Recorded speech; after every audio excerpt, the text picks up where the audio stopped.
Bonjour les amis, dans cette partie, on va voir ce que c'est une aura. Bien sûr, vous allez trouver la signification de l'aura sur Internet et il y a beaucoup de théories là-dessus. Mais moi, je donne sa signification grâce à la puissance de ma déesse. Alors, c'est quoi l'aura? L'aura, c'est un bouclier de protection thermique qu'il y a autour de votre corps. Cette bouclier de protection thermique a besoin d'une énergie. D'où est-ce qu'elle vient cette énergie? C'est quand vous mangez.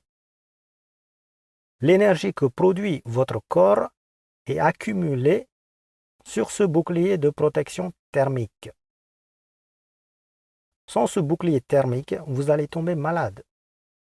Ou alors vous allez partir dans un état végétatif.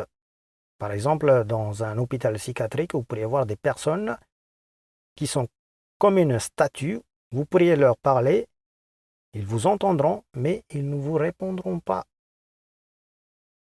Pourquoi? Parce que ils ont perdu tout simplement leur aura. Je ne dis pas ça pour tous les cas, mais certaines personnes ont tout simplement perdu leur aura. C'est pour ça qu'ils sont dans un état végétatif. Si vous prenez la planète Terre, elle aussi, elle a une aura. Sans cette aura, on serait carbonisé par les rayons dangereux du Soleil. Bon, revenons à notre aura humaine. Comment est-ce qu'on pourrait perdre son aura? Il y a deux façons. Certaines personnes ont la capacité de sortir de leur corps quand ils dorment et de faire un voyage astral. Dans ce cas, ils peuvent être coincés quelque part et ne plus revenir, ou alors ils reviendront avec une entité diabolique qui va s'installer dans son corps. Ça, c'est une des dangers quand on fait un voyage astral.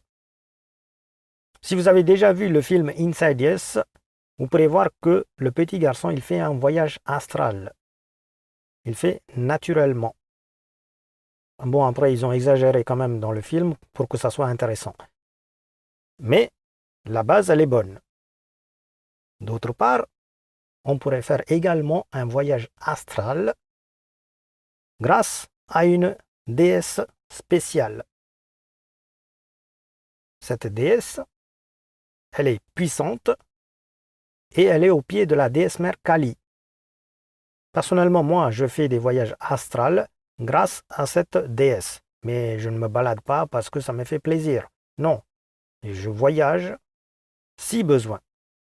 Et bien sûr, il y a des interdictions à suivre. Sinon, vous allez être coincé quelque part et ne plus revenir dans votre corps. Et si votre aura ne rentre pas dans votre corps dans les 48 heures, vous pourriez avoir une hémorragie interne dans votre cerveau et partir dans un état végétatif.